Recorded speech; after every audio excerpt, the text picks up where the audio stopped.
It was one of those perfect Saturday mornings where everything just feels right. The sun was shining, there was a light breeze, and David was looking forward to watching his daughter play soccer. She had been practicing her corner kicks all week, and he promised he wouldn't miss this game for anything in the world. He pulled his old sedan into a parking spot near the community park. The lot was pretty full already, with parents streaming toward the soccer fields carrying folding chairs and coolers. David grabbed his coffee from the cup holder and stepped out of the car, already hearing the distant sound of kids warming up on the field. That's when he saw her walking toward him with purpose. She was probably in her mid-50s, wearing a crisp white blazer despite the warm weather, and she had that look on her face. You know the one. The look that says she's about to make your day significantly worse. "Excuse me," she called out, her voice sharp enough to cut through the morning chatter. "You can't park here." David looked around, confused. There were no signs saying it was restricted parking. No red curbs. No posted notices. Just regular parking spaces like anywhere else, I'm sorry, he said, thinking maybe he misheard her. "This is private property," she said, stopping a few feet away from him. She crossed her arms over her chest. "This parking lot belongs to the Riverside Meadows Homeowners Association. Residents only." David glanced back at his car, then at the other vehicles parked nearby. "Ma'am, I'm just here for my daughter's soccer game. The park is right there." He pointed to the fields where kids were already running drills. "I don't care what you're here for," she said, her voice getting louder. "This is HOA property and you're trespassing. You need to leave immediately." A few other parents had started to notice the commotion.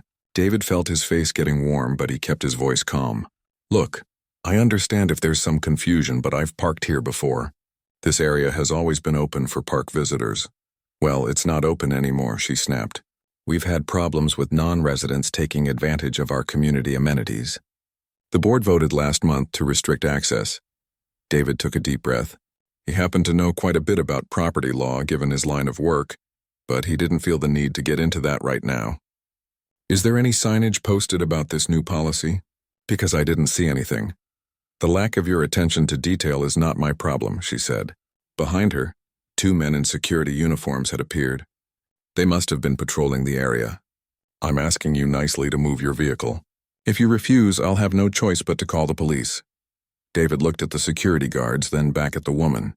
His daughter was probably wondering where he was. He could see the soccer field from where he stood. This whole situation was ridiculous. "Ma'am, I really don't want any trouble. I'm just here to watch my kid play soccer for an hour. Then I'll be gone. Are you refusing to leave?" Her eyebrows shot up like he'd just confessed to a crime. "I'm saying that I have every right to park here for a public park event," David said, keeping his tone even. "If you can show me the documentation that this area is restricted, I'll happily move." Her face turned red. "I don't need to show you anything. This is our property and you're trespassing. Last chance before I call the police." David pulled out his phone. He figured if this was going to escalate, he should probably document it. He opened his camera app and hit record. "What do you think you're doing?" she demanded, noticing the phone. "Just making a record of this interaction," David said calmly.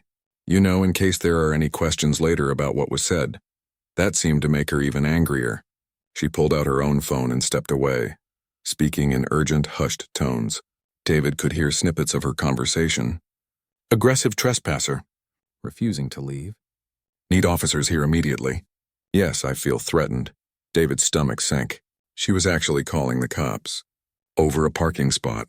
For a kid's soccer game. One of the security guards, a younger guy who looked pretty uncomfortable with the whole situation, stepped forward. "Hey man, maybe it's just easier to park on the street. Not worth all this hassle, right?" David appreciated the guy's attempt to defuse things, but something about the principle of it bothered him. He wasn't doing anything wrong. He wasn't being aggressive. He was just trying to watch his daughter play soccer in a public park. "I appreciate that," David said to the guard. "But I think I'll wait and talk to the officers when they arrive. This seems like a misunderstanding that needs to be cleared up." The woman finished her call and marched back over. "The police are on their way. I suggest you think very carefully about your next actions." "I'm just going to stand here and wait," David said. "That's all." From the soccer field, David could see his daughter looking around, probably searching for him in the crowd of parents. He gave her a small wave. She waved back, looking confused about why he wasn't coming over. Other parents had definitely noticed now, A few were whispering to each other, glancing over at the scene unfolding in the parking lot. David felt embarrassed, but he also felt like backing down would just encourage this kind of behavior. The woman stood there with her arms crossed, tapping her foot impatiently. The two security guards lingered nearby, clearly not sure what they were supposed to be doing. The whole thing felt surreal. "You're making a big mistake," the woman said after a few moments of silence. "When the police get here, you're going to regret this." David didn't respond. He just took another sip of his coffee, which had gone lukewarm, and waited. In the distance, he could hear a whistle blow as the soccer game started. His daughter was out there playing, and he was stuck in a parking lot dealing with this nonsense. About 5 minutes later, a police cruiser pulled into the lot. Then another one right behind it. 2 officers got out, and the woman immediately rushed over to them, talking rapidly and gesturing dramatically in David's direction. David stayed where he was, his phone still recording in his hand. He watched as the woman pointed at him, then at his car, her hands moving animatedly as she spoke. One of the officers was nodding, taking notes. The other one was looking over at David with an expression that was hard to read. Finally, both officers started walking toward him. The woman followed close behind, a look of satisfaction on her face. This was really happening. He was about to be questioned by police for parking in a spot to watch his kid play soccer. David squared his shoulders and prepared to explain the situation as calmly as possible. The first officer, an older guy with gray hair at his temples, spoke first. "Sir, we got a call about a trespassing situation. Can you tell us what's going on here?" Before David could answer, the woman jumped in. "Officers, thank goodness you're here. This man has been harassing residents and refusing to leave private property. I've asked him multiple times and he's been nothing but hostile and aggressive." David felt his jaw tighten, but he kept his voice calm. "That's not accurate at all, officer. I pulled into this parking spot to watch my daughter's soccer game at the public park. This woman approached me and claimed I was trespassing. I've been nothing but polite." "He's lying," the woman interjected. "He's been threatening and intimidating. I want him arrested for trespassing immediately." The officer held up his hand to quiet her, then turned back to David. "Do you have any identification, sir?" "Of course," David said. This was it. The moment of truth. David reached into his back pocket and pulled out his wallet. His hands were steady, even though his heart was beating faster than usual. The woman was standing there with her arms crossed, tapping her foot like she couldn't wait to see him carted away in handcuffs. He handed his driver's license to the officer. Then, after a brief hesitation, he pulled out another card from his wallet. His courthouse identification badge, the one that identified him as Judge David Chen, District Court. The officer's eyebrows went up slightly as he looked at the badge, then back at David's face, then down at the badge again. His partner leaned over to look, and David saw the exact moment recognition hit. "Your Honor," the first officer said, his tone shifting completely. "I didn't realize—" "It's fine," David said quickly.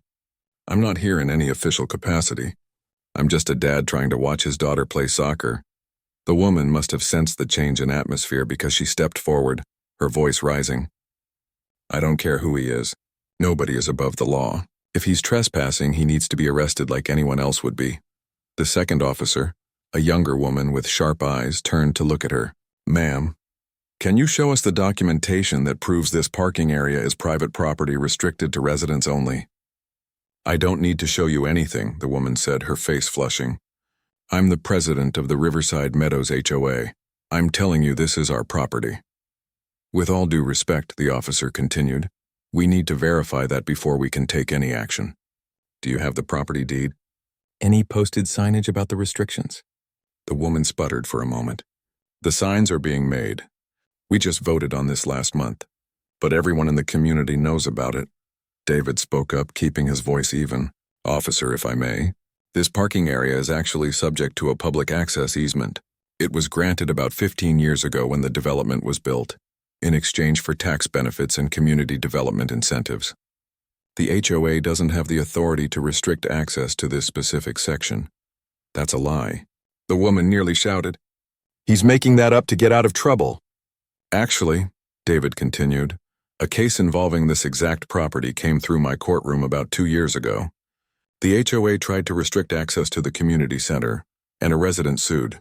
The court ruled that the public access easement was legally binding and couldn't be revoked without going through proper legal channels and getting city approval. The first officer was nodding slowly. I remember hearing about that case. The woman's face had gone from red to pale. You're lying. You're abusing your position to intimidate me. Ma'am, I'm just stating facts, David said. If you'd like, I can pull up the court records right now. They're public information. He took out his phone, navigated to the state court records database, and within a minute had pulled up the case file. He showed it to the officers. The woman tried to look over their shoulders, but they had stepped slightly away from her. This clearly shows the easement, the younger officer said, scrolling through the document on David's phone. The parking area in question is specifically listed as public access. The first officer handed David's identification back to him. Your Honor, I apologize for the confusion. You're obviously not trespassing. You have every legal right to park here. I appreciate that, officer, David said, pocketing his wallet. The woman was shaking her head, her mouth open. No, this isn't right. You can't just let him go because he's a judge. This is corruption. This is exactly what's wrong with the system. The younger officer turned to her, and David could hear the patience wearing thin in her voice. Ma'am, we're not letting him go because he's a judge. We're letting him go because he's not breaking any law. You've called us out here for a false report. It's not false, the woman insisted. He was trespassing on HOA property. The property in question has a public access easement, the officer repeated. He has a legal right to be here.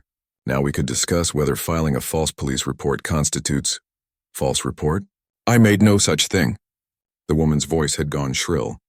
I'm a respected member of this community. I've lived here for 20 years. I'm on the board. I know what I'm talking about. David had stayed quiet during this exchange, but now he spoke up. Officers, I don't want to press any charges or make this a bigger issue than it needs to be.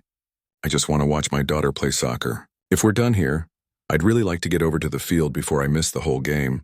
The first officer nodded. Of course, Your Honor, you're free to go. Have a good day. As David started to walk away, the woman's voice rang out behind him. This isn't over.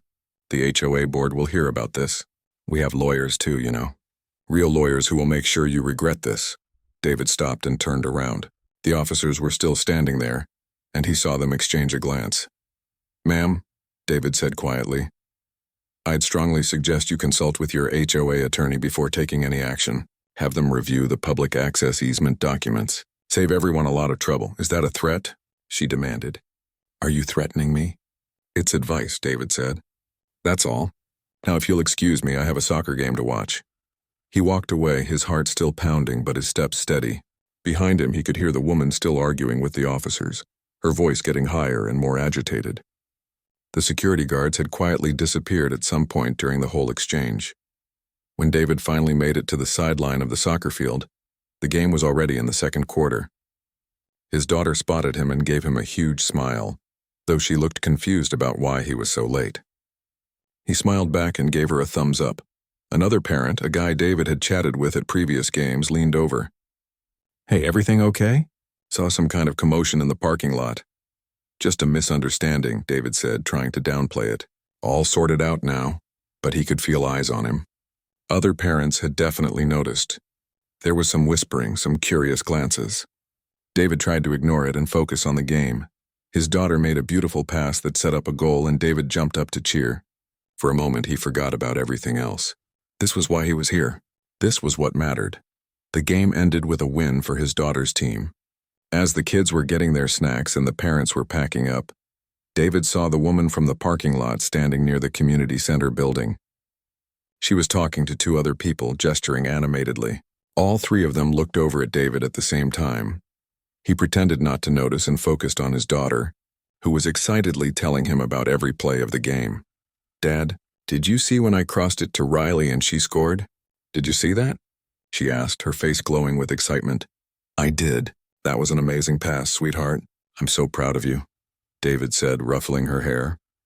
As they walked back toward the parking lot, David noticed a piece of paper tucked under his windshield wiper.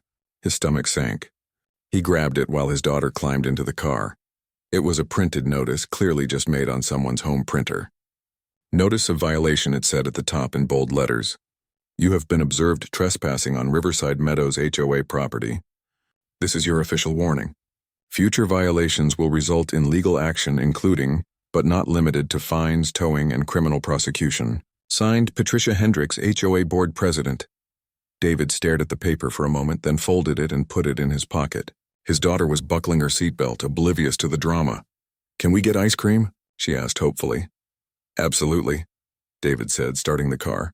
"You played great today. You definitely earned it." As they drove away, David glanced in the rearview mirror. Patricia Hendricks was standing in the parking lot watching them leave. Even from a distance, David could see the determination on her face. He had a sinking feeling this wasn't over. Not by a long shot. That evening, after his daughter was in bed, David sat at his kitchen table with his laptop open. He pulled out the notice from his pocket and read it again. Then he did what he probably should have done earlier and started researching the Riverside Meadows HOA more thoroughly. What he found was interesting and concerning. There were multiple complaints filed with the city about the HOA over the past few years, residents claiming they were being fined unfairly. Accusations of selective enforcement of rules. One family had been threatened with a lien on their home because they painted their front door the wrong shade of white. David found forum posts from residents complaining about Patricia Hendricks specifically. Apparently, she'd been HOA president for almost 10 years, and during that time, the fees had nearly doubled while services had noticeably decreased.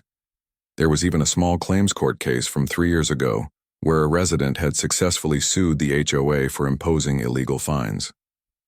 The HOA had lost and been ordered to return the money, but according to the forum posts, they'd made that resident's life miserable afterward. David sat back in his chair thinking. This was bigger than just a parking spot. This was a pattern of behavior. An HOA that had been operating with impunity for years, pushing people around because most residents didn't have the time, money, or knowledge to fight back. His phone buzzed with an email notification. The subject line made his blood run cold. Formal complaint, Judge David Chen. He opened it. It was from Patricia Hendricks, sent to the state. David didn't sleep well that night. He kept thinking about the complaint, turning it over in his mind. He'd been a judge for 8 years, and never once had anyone filed an ethics complaint against him. His record was spotless. And now this woman was trying to drag his name through the mud over a parking spot. The next morning, after dropping his daughter at school, David went to his chambers at the courthouse. He needed to handle this properly, by the book. No room for anyone to claim he was doing anything inappropriate. His first call was to his colleague, Judge Lisa Torres.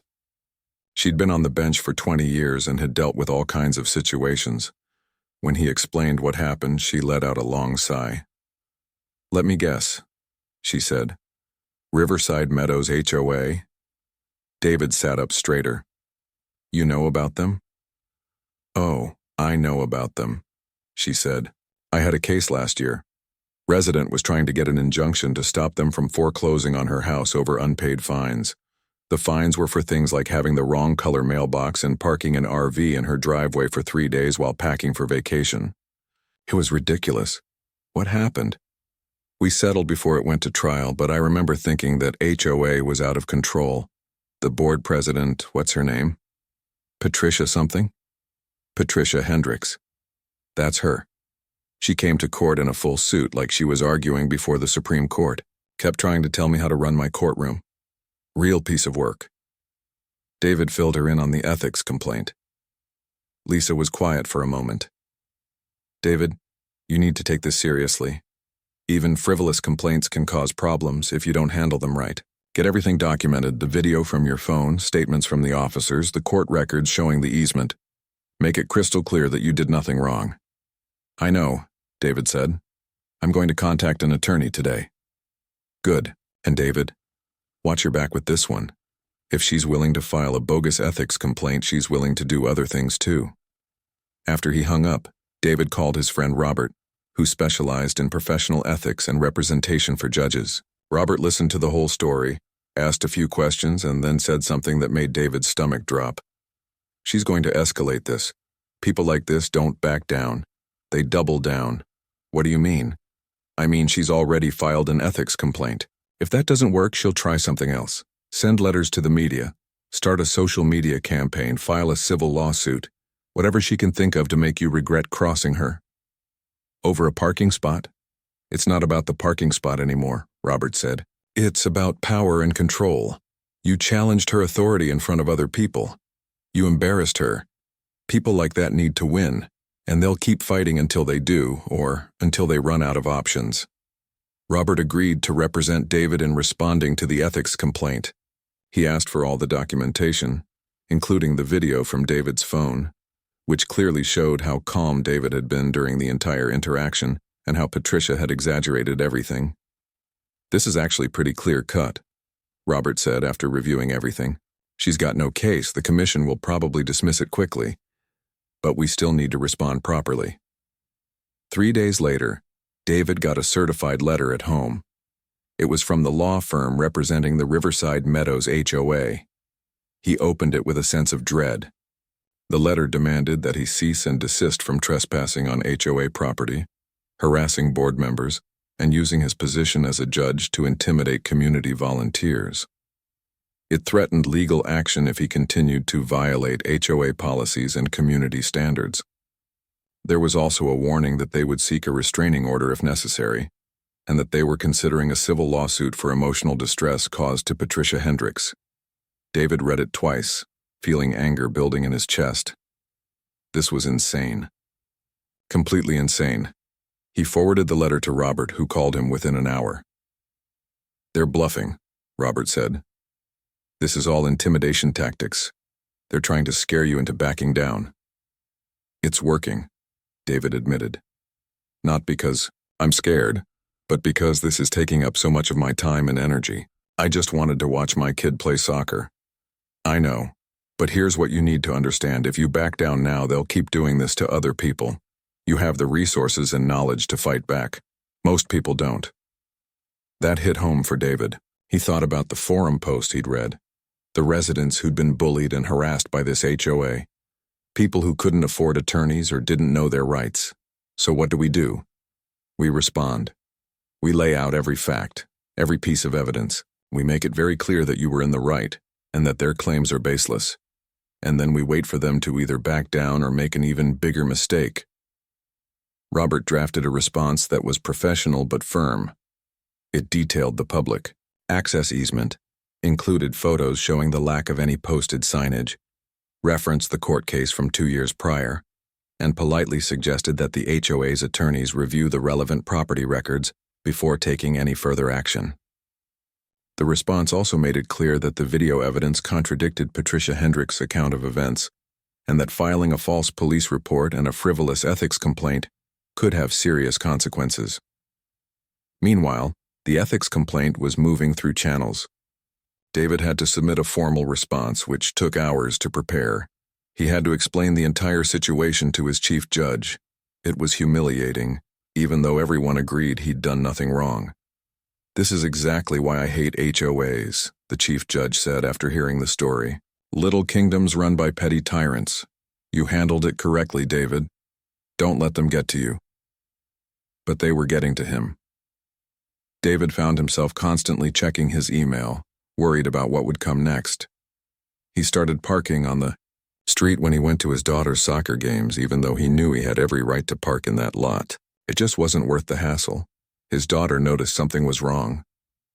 "Dad, are you okay?" she asked one evening at dinner. "You seem stressed." "I'm fine, sweetheart," he said, forcing a smile. "Just some stuff at work."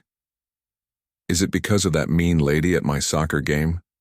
David was surprised. "You saw that?" "Some of the other kids were talking about it.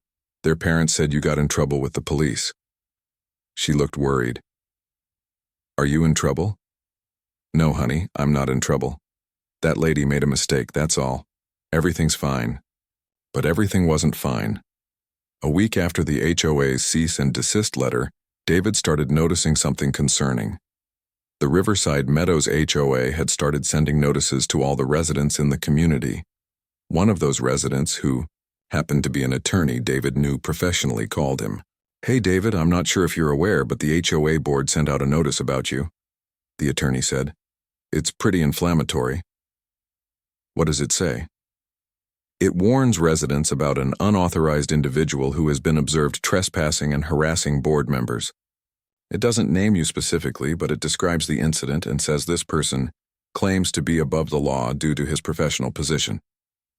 David felt sick. They're doing a whisper campaign. Pretty much. A lot of residents are talking about it. Some people are saying you should be impeached. Others are defending you. It's become this whole thing. This is unbelievable. David, I think you need to know something else. The HOA board is holding a special meeting tomorrow night. According to the notice, they're going to discuss enhanced security measures to protect the community from outside threats. I'm pretty sure you're the outside threat they're talking about. David thanked him for the heads up and immediately called Robert. They're escalating, Robert said. Just like I predicted. They're trying to turn the community against you and create a narrative where you're the bad guy. What can I do? Honestly, nothing right now. Anything you do will just feed into their narrative. We need to wait for the ethics complaint to be resolved. Once that's dismissed, it takes the wind out of their sails. And if it's not dismissed, it will be. Trust me, the evidence is on your side. 2 weeks later, David got the news he'd been waiting for. The Judicial Conduct Commission had dismissed Patricia Hendricks's complaint. Not just dismissed it, but specifically noted that it appeared to be frivolous and potentially retaliatory. The commission's letter stated that they'd reviewed all the evidence, including the video, the police report, and the court records. They found no evidence of any ethical violation or improper conduct by Judge Chen. In fact, they commended him for remaining professional and calm during what they described as an unwarranted confrontation. David felt a wave of relief wash over him. Finally, some vindication. But Robert's next words tempered his celebration. This is good, but it's not over. In fact, this might make her even more angry. She's been publicly contradicted by an official body. People like her don't handle that well. Sure enough, 3 days after the ethics complaint was dismissed, David received another letter.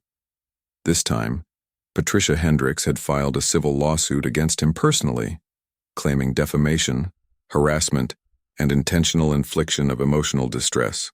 The lawsuit claimed that David had maliciously destroyed her reputation by providing false information to the police and the Judicial Conduct Commission. It sought damages of $250,000. David sat in his kitchen, staring at the lawsuit papers. His daughter, Robert wasn't kidding about Discovery being a game changer. Within 2 weeks of filing their response to the lawsuit, they'd submitted requests for documents that made the HOA's attorneys very nervous. They requested all HOA board meeting minutes for the past 5 years, all financial records showing how dues were spent, all complaints filed against board members, all records of fines levied against residents, all correspondence between the board and their attorneys. The HOA's lawyers tried to fight the requests, claiming they were overly broad and irrelevant to the case.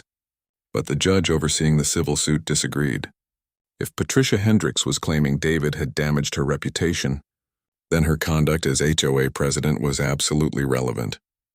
We're going to find out if she's actually been doing her job properly, Robert explained to David, or if she's been running that HOA like her personal fiefdom. While they waited for the documents, something unexpected happened. David started getting phone calls and emails from Riverside Meadows residents. The first one came on a Tuesday evening.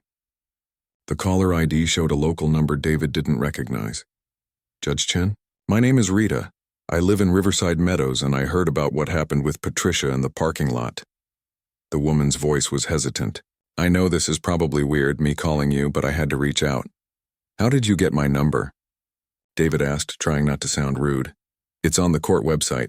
Look, I'll make this quick. Patricia and the HOA board have been doing this kind of thing for years. Harassing people, making up rules, threatening anyone who questions them. Most of us are too scared to fight back because we can't afford lawyers and we're worried they'll make our lives miserable. I'm sorry to hear that, David said carefully. But you should know I can't really discuss my personal legal situation. I understand. I just wanted you to know that a lot of us are glad someone is finally standing up to them. And if there's anything I can do to help, like if you need witnesses or documentation of other stuff they've done, I'm willing to help. After Rita, There were others. A man named Tom who'd been fined $5,000 for having a basketball hoop in his driveway, even though dozens of other houses had them. A woman named Jennifer, who'd been threatened with foreclosure because she planted roses instead of the approved flowers in her front yard. A retired couple who'd been harassed for months because they installed solar panels without HOA approval, even though state law protected their right to do so. Each story was worse than the last. And they all had one thing in common. Patricia Hendricks and the HOA board had made their lives hell for daring to question the rules. David documented everything, forwarding the information to Robert. "This is gold," Robert said. "This shows a pattern of behavior. It's not just about you. It's about how this HOA operates." When the HOA's documents finally arrived, they were even more damning than David expected. Robert went through them with a forensic accountant, and what they found was shocking. The HOA had collected over $2 million in dues over the past 5 years. But the expenses didn't match up. Landscaping services that were supposedly costing $30,000 a year were actually costing $12,000, according to the actual vendor invoices. Security services that were billed at $40,000 annually were only $20,000 on the vendor side. There were payments to consulting services that couldn't be explained. Reimbursements to board members for community expenses that had no receipts or documentation. Money transferred to accounts that didn't appear to have any legitimate purpose. "This looks like embezzlement," the forensic accountant told Robert, "or at minimum, gross financial mismanagement." But it got worse. The board meeting minutes showed that decisions were being made without proper votes. Fines were being levied against residents without following the procedures outlined in the HOA's own bylaws. Rules were being created and enforced without resident input. Even though the HOA's governing documents required community approval for major policy changes, there were also emails between Patricia and the HOA's attorney that were extremely concerning. In one email, Patricia had written, "I don't care what the easement says. We need to control access to the parking lot. Just send him a threatening letter and he'll probably back down like everyone else does." In another email, discussing a resident who was complaining about illegal fines, Patricia had written, "Make their life difficult. Find every tiny violation you can and fine them until they give up or move out." Robert compiled everything into a detailed filing, but before they submitted it to the court, he sent a copy to the HOA's attorneys as a courtesy. "This is a settlement offer," Robert explained to David.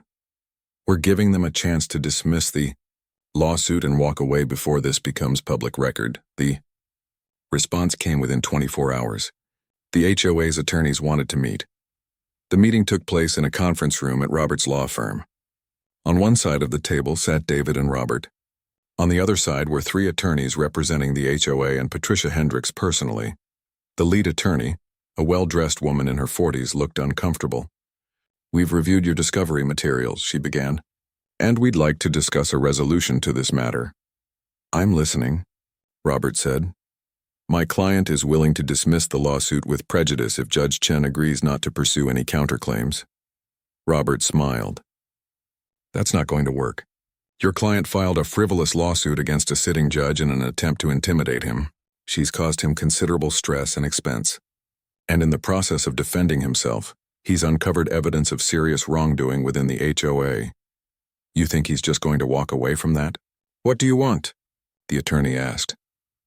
"First, a public apology from Patricia Hendricks admitting that Judge Chen did nothing wrong and that her accusations were false. Second, reimbursement of all legal fees. Third, Patricia Hendricks resigns from the HOA board. Fourth, an independent audit of the HOA's finances. And fifth, the HOA implements real reforms to prevent this kind of abuse from happening again." The attorneys looked at each other. "That's a lot," one of them said. "It's a lot less than what's going to happen if this goes to trial," Robert countered. "Because if it goes to trial, all of this becomes public record. Every resident is going to see exactly how their money has been spent. Every instance of abuse is going to be documented in court filings that anyone can access, and the state attorney general's office might take an interest in the financial irregularities we've found." There was a long silence. The lead attorney finally spoke. "We need to consult with our clients. Can we reconvene tomorrow?" "Take your time," Robert said. "But understand that this offer expires in 48 hours. After that, we file everything with the court and let the chips fall where they may. David didn't say a word during the entire meeting. He just sat there watching the attorneys squirm, thinking about all the residents who'd been pushed around by these people for years. That evening, David got a call from Rita, the first resident who'd reached out to him. "Judge Chen, I don't know if you've heard, but there's a petition going around the community," she said, her voice excited. "We're collecting signatures to recall the entire HOA board and demand an independent investigation into the finances." "How many signatures do you have?" David asked. "Over 200 already, and we started yesterday. People are furious. Word got out that Patricia sued you, and a lot of residents are finally speaking up about their own experiences with the board." "Rita, you need to be careful," David cautioned. "Patricia and the board might retaliate. Let them try," Rita said with determination. "There are too many of us now. They can't go after everyone.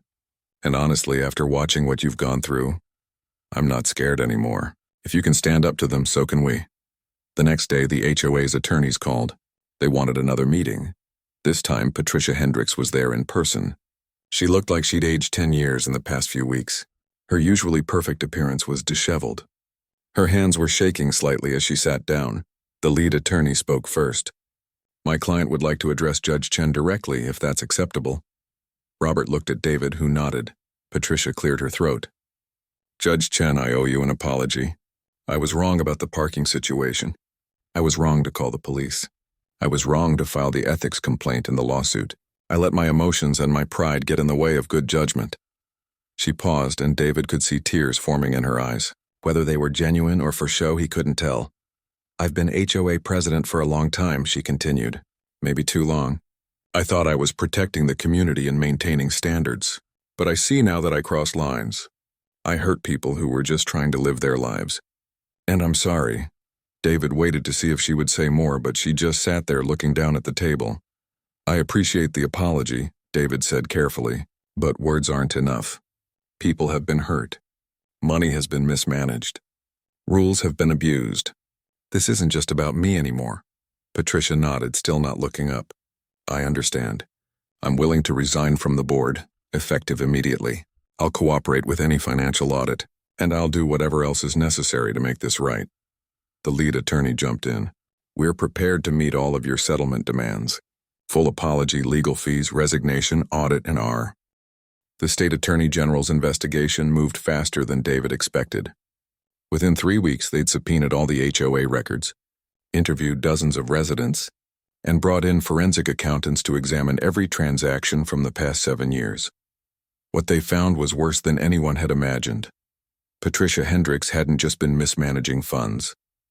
She'd been systematically stealing from the HOA for years. The phantom consulting companies. They were shell corporations she'd set up. The inflated vendor costs. She was getting kickbacks from contractors. The mysterious reimbursements. Personal vacations, home renovations, and luxury items all charged to the HOA. In total, she'd embezzled over $400,000. But Patricia wasn't the only one. 2 other board members had been in on the scheme, helping her cover it up in exchange for their own cuts.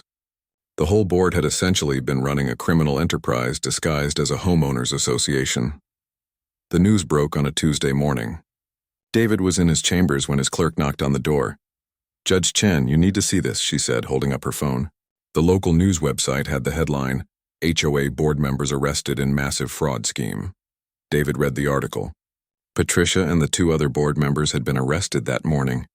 They were each facing multiple felony charges, including embezzlement, fraud, and conspiracy. If convicted, they could face up to 20 years in prison.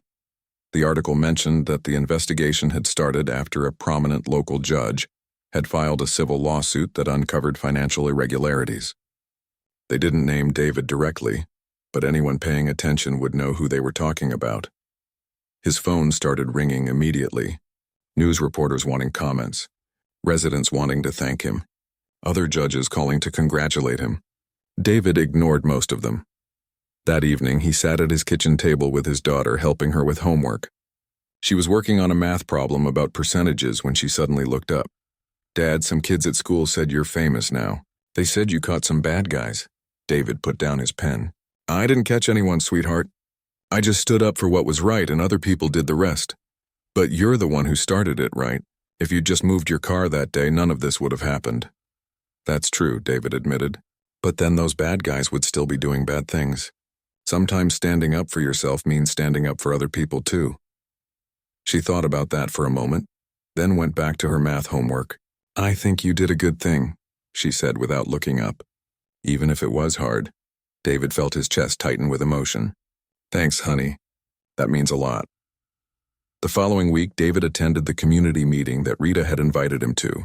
The community center was packed. Every chair was filled and people were standing along the walls. David tried to slip in quietly at the back, but Rita spotted him immediately. Judge Chen, come up to the front, we saved you a seat. David reluctantly made his way through the crowd. People reached out to shake his hand, pat his shoulder, thank him. It was overwhelming. The meeting was called to order by a temporary board made up of residents who'd volunteered to help during the transition. The first order of business was electing a new permanent board. Several residents nominated candidates. People who'd never wanted to be in charge before but felt obligated to step up now. People who'd been victims of the old board's abuse and wanted to make sure it never happened again. Before the voting started, Rita stood up to speak. Before we elect the new board, I think we need to acknowledge someone, she said, looking at David. Judge Chen didn't have to fight back. He could have just moved his car and gone on with his life, but he didn't. He stood up to bullies when most of us were too scared to, and because of that, we're all free now. The room erupted in applause. David felt his face getting hot. He wasn't comfortable with this kind of attention. Rita continued, I know he can't serve on our board because he doesn't live in the community. But I think we should officially thank him on behalf of everyone who's been hurt by the old board. More applause. Someone in the back started chanting, speech, speech, and others joined in. David reluctantly stood up. The room quieted down. I appreciate the kind words, he began, his voice a little shaky, but I want to be clear about something. I'm not a hero. I'm just someone who got angry about being treated unfairly and had the resources to do something about it. He paused, looking around at all the faces watching him. The real heroes are people like Rita, like Tom and Jennifer and all the other residents who lived under that corrupt board for years and never gave up hope that things could change. The people who kept records of the abuse, who supported each other, who finally found the courage to speak up when they saw an opportunity. He gestured to the temporary board members, and these people right here, who volunteered to clean up the mess and rebuild this community the right way. They're the ones who deserve your applause. There was more clapping, but David held up his hand. I want to leave you with one thought. What happened here happened because good people stayed silent for too long. Because it was easier to just pay the fines and follow the rules than to fight back. Because everyone assumed someone else would deal with it. He made eye contact with several people in the crowd. Don't let this happen again. Stay involved. Ask questions. Hold your leaders accountable. Because the moment you stop paying attention is the moment people like Patricia Hendricks can take over. David sat down to thunderous applause. The meeting continued with the election of new board members. All of them were residents who'd been victimized by the old board. All of them were committed to transparency and accountability. After the meeting, dozens of people came up to thank David personally. Many of them had tears in their eyes as they shared their stories of harassment and abuse, stories they'd been too afraid to tell before. An elderly man named George shook David's hand firmly. They were going to foreclose on my house, he said, his voice cracking.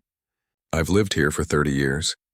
30 years. And they were going to take my home because I couldn't afford the fines they kept inventing. You saved my house, son. You saved my life. David didn't know what to say to that. He just hugged the old man and told him he was glad he could help. On his way out, Rita caught up with him. Judge Chen, wait. I have something for you. She handed him an envelope. It's from the community. Just a small token of appreciation. David opened it. Inside was a card signed by over 300 residents and a gift certificate to a local restaurant. The card read, "Thank you for showing us that standing up to bullies is always worth it." You didn't have to do this, David said, genuinely touched. Yes, we did, Rita said. You gave us our community back. Over the next few months, David watched from a distance as Riverside Meadows transformed. The new board immediately cut the HOA dues by 30% and implemented transparent budgeting. They created a resident advisory committee to review all major decisions. They hired a professional management company to handle day-to-day operations, removing the possibility of board members having unchecked control.